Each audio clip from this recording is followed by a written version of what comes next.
Hello, if this is the first time tuning in, my name is Jason. Thank you for visiting Ski, Fish, and Enjoy Life. Now, yesterday we had a pretty fun morning fishing the surf. As a whole, these last couple of weeks have been great. So first, we're going to have a little fun and check out how we did yesterday morning. Then I'm going to go into detail on what's been working for us, and hopefully that'll help you guys catch a little more and have a little more fun in the spring surf. So check out yesterday morning's results right here. Okay, we got Nick straight down there. We got perfect white water. Let's go get a bass.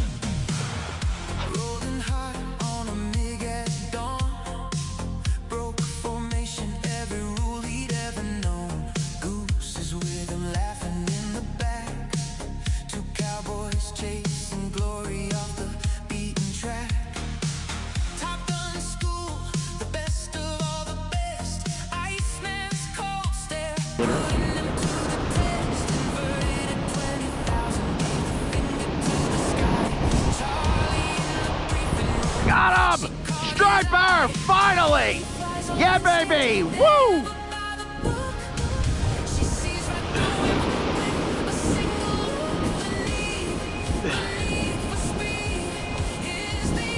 Oh, mother! The thing kept swimming towards me.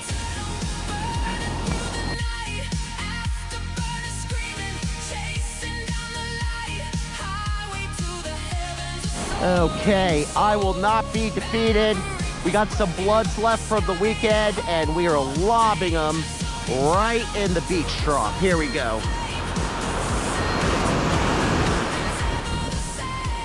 There we go. There we go, guys. This is what we call vengeance. This is what we call, we can't get them on the SP. They laugh at me. So let's throw out the old bloodworm. That's what this is called, boys. And we got one of them there, strappers. And that looks like a keeper. All right, guys. Hooked up, that's two. All right, we're making sure he's hooked.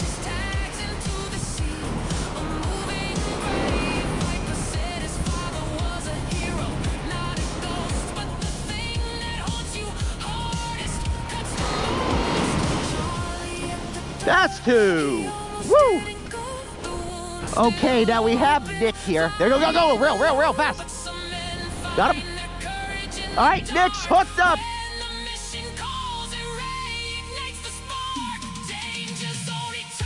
Hey, that's about a 24. Go to throw him in, Nick.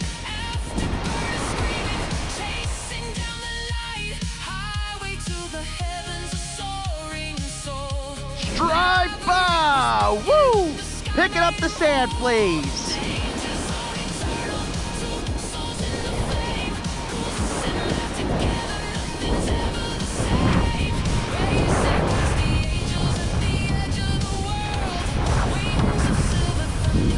Woo!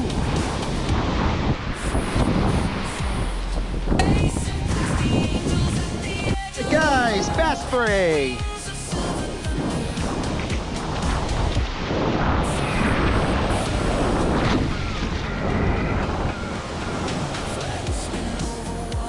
Okay, one crab, let's see what happens. As soon as it got the water, woo! We found the stripers.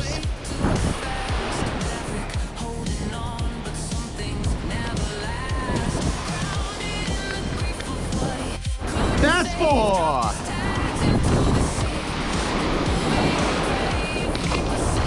And there he goes. Woo! Here we go. Got him! Striper 5. Woo! Oh, he's taking line. It's a big one. He took the crab. And my phone fell down. My phone is in my boot. So if we get disconnected, I'll call you back.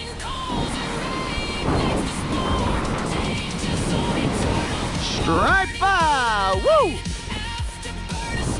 Guys, we have found the bass. They're hitting crab. And there he goes. Here we go, guys. Just got a little crab. We're putting them on. That's 6. Here we go, boys. Pick that one up. Okay, bass 6.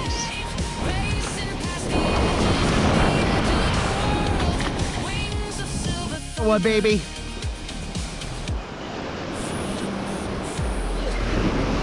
Hey, another bass. I was pleasantly surprised with the fact that the bass feed the crab. I mean, I do see them in their stomachs, you know, every so often. So I guess that's no surprise, and it is a natural bait. So, okay, let's go over each part of the video, and I will tell you the logic I use in it, what works, what doesn't, and the patterns I follow. These are the patterns I follow. I will not even pretend that I know everything about catching bass, because there are over a dozen ways to get them that I am not going to cover right here. We're just going over, you know, the way I like to catch them, what's worked for me, and what I see based on the bass feeding patterns, as well as success with what I catch. The first method, which you see all the time, I always call it SPs in the white water in the pre-dawn. I always arrive at the beach at least 45 minutes before the visible sun, and I will walk the beach. I will not stand in the same spot. I will not have a bait rod in the water. Every single ounce of my attention is working the beach, looking for the white water, casting behind the waves, throwing it in the rip current, and fishing where the bass are supposed to be. Now, I say this all the time. Once I see the visible sun, in almost every case, any SP bite completely dies. I do go about 20 minutes after sunrise, especially if they have been biting, to see if I could get a few more. But if you were to go to the beach, if you already see that sun out, there will almost always, based on my experience in the spring, not be a strong SP bite, and it's time to use bait. For setup, it's pretty basic, pen, slam, or reel. This is actually a boat rod that basically has about as much finesse and feel as a tree trunk. It is a cheap $50 boat rod. My wifey has something similar. The reason I use that as opposed to a traditional plugging rod, when I do, well, I mean, because I've been doing it forever, number one, and I'm used to casting it, but when we do hook the bass, it has very solid backbone, where within theory, we should miss less. As for the colors of SP minnows, now when I say SP minnow, it's pretty much universal. SP minnow, Mad Darter, Hydro Minnow, it's basically three of the same thing. So either one you're using will usually have the same effect, because all it does is it's doing that twitch in the surf, the bass see it and they hit it. As for colors, we all have our preferences. When I get there 50 minutes before sunrise, I usually start with the black, since the dark silhouette looks really good against the rising sun and the increasing light levels. About 30 minutes before sunrise, I do switch to the yellow and the black. And right around sunrise, if the water is clear, I go white, because they like white as well. I usually have a teaser, and depending on what they're feeding on, I will often get no hits on the teaser or a bunch. Every day is different with that. Okay, I will show you the rig I'm going to use in a second, but let's discuss the second part of the video. Especially in the springtime, I have found that worms, specifically jumbo bloodworms, which cost a fortune, are the best single bait you could use in the trough to catch bass during the day. Right now, the bass are in super close. They are right at the beach lip trough, and I am casting a lot of the time less than 10 yards from shore, where I am fishing.